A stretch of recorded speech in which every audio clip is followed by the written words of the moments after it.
Weber State, the whole week it was all about how we do and how we play our game. And I thought that we came out and we played exactly how we wanted to play. We executed from the front all the way to the back.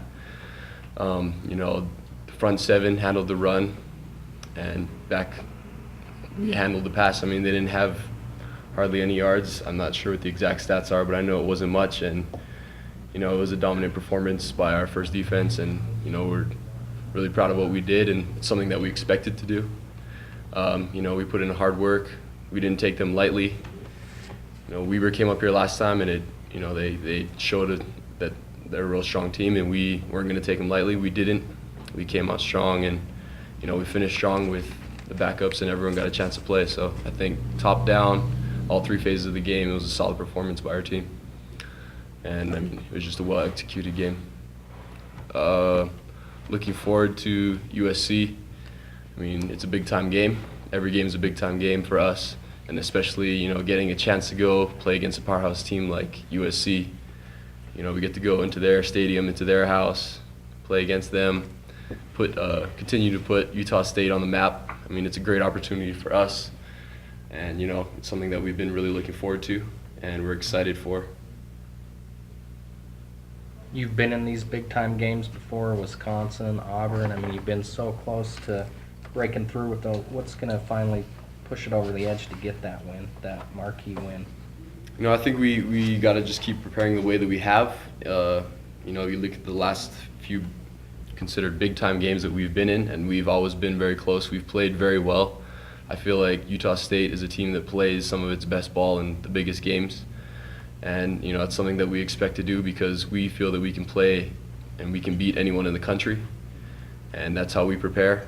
And we're going to keep preparing the same way. And what it comes down to is just executing when we need to, and making the big plays, whether it be kicking, or it be secondary, offense, making plays, whatever it may be. Top down, we need to produce and we need to execute, and that's what it's going to come down to. It's going to come down to the fourth quarter. It's going to come down to a certain stretch of plays. It's going to come down to if we execute or they execute, and that's going to be the story at the end of the day. You played really well against Wisconsin last year. That was one of the better games. You were all over the place. USC still wants to be a running football team. They got Lee, obviously, but Right. Wisconsin was a real running team. Is it that style that put you in a lot of spots to make a lot of plays, or were you just jacked up for the big game, or what? I think it was a combination of both. That was the first year that I was playing, and that was the biggest game that I had played in up to that point. And before the game, Coach took me aside. He said, "This is the game that you need to step up, and you need to prove that you're a big-time player."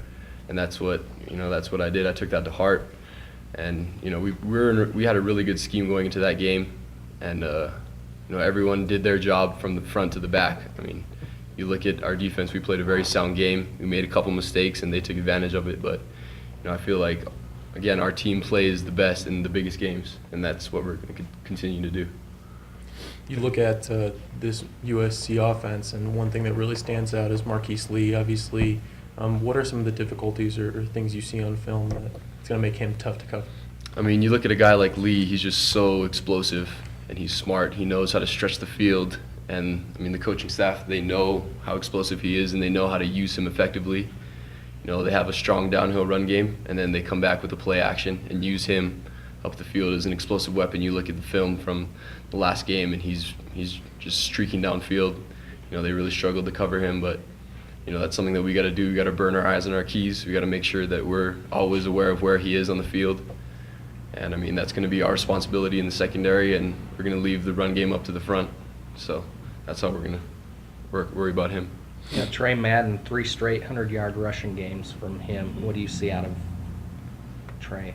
He's a strong runner, and I feel like the way that they structure their game, they put him in a position to be, to get those yards, and they really want to establish a strong running game, which is, that's the foundation of every solid offense, is you have a solid run game, and that's what they want to establish early.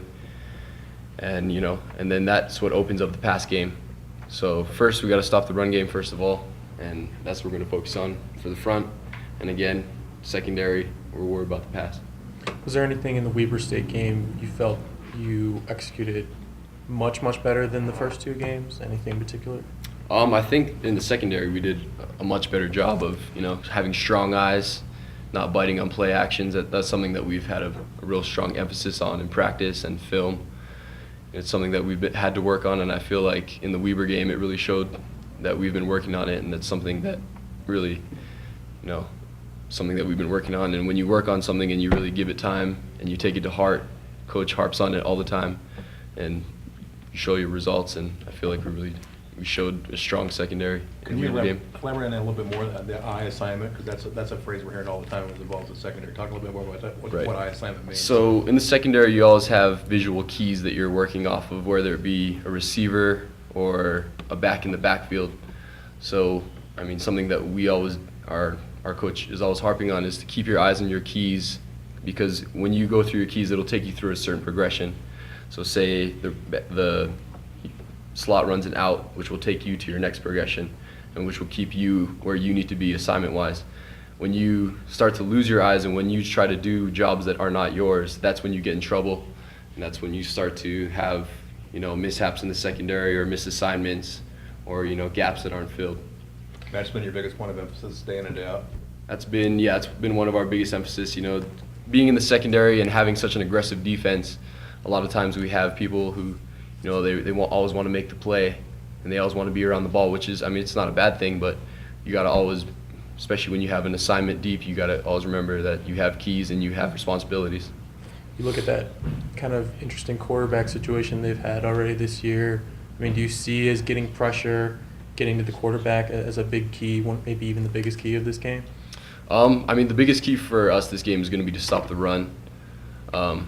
But yeah, pressure on the quarterback is, that's how our defense operates. If you look at how Coach calls our games and how our front operates, it's a pressure front. And we're all about not letting him sit back there and make good decisions. We want to force him to hurry up and not let him just sit back there in the pocket and be comfortable. Because Boston College could not stop them from running the ball, Right. and so they could do kind of what they wanted to do Right. offensively. They can get in a rhythm and all that. You have to stop making second and longs or third and longs and things like that. Right. The first thing, we have a goal sheet for the defense, and the first goal every game is stop the run. If you cannot stop the run, then you can't stop the offense from doing what they want to do. So that's always our first point of emphasis. And it starts with the front, and it goes all the way to safeties and corners coming in to fill the gaps. Looking back again a little bit at Weber, what was it like only playing 30 snaps or whatever it was? It was good. I thought we executed well, so it allowed us to, hold them to one first down in the first half, which is, it's the way you want to play. And, it was a great opportunity for some of the younger guys to get in there and really show what they can do. And it showed, I think, that we have a lot of depth, and it was a great opportunity for those guys to just be in front of the fans and just do their thing. You guys are going to have a lot of guys graduate in the secondary after this year. Who do you maybe see as leading contenders for maybe some playing time next year, or guys who are kind of coming up and working hard? I think if you look at the Weber State game, you see Frankie Sotera playing at strong safety behind Maurice, and he had, I believe, 8 tackles in the game. He's one of the smartest guys I know. He's one of the smartest guys in our safety room. He knows the defense from top to bottom. And, he's always around the ball. He can make plays, and I feel like he's someone who will definitely be there experience-wise. He's been here for 4 going on 5 years next year, so I feel like he's someone who could really stand out next year.